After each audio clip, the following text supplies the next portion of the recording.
চারদিকে আকাশের অবস্থা দেখুন, ভয়ঙ্কর দাবানল শুরু করতে মনে হয় এই দুনিয়া ঠিক করে বিলীন করে ফেলবে। ভয়ঙ্কর জ্বর হচ্ছে, ওই পাশে যেন মনে হচ্ছে যে বোম পড়তেছে ঘরের উপর। তা নয়, এটা আমার গাছের গোটা ঘরের উপর পড়ার কারণে বিকট শব্দ হচ্ছে।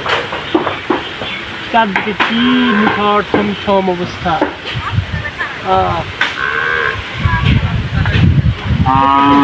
তো রাগাসানি হয়ে গেল কেন? তবে কি আমাদের মাঝখান থেকে জ্যৈষ্ঠ মাস বিদায় নিয়ে নিয়েছে, নাকি জ্যৈষ্ঠের শেষ আবাস আমাদের দিকে? দেখুন প্রকৃতির কি নিদারুণ ছমছম অবস্থা।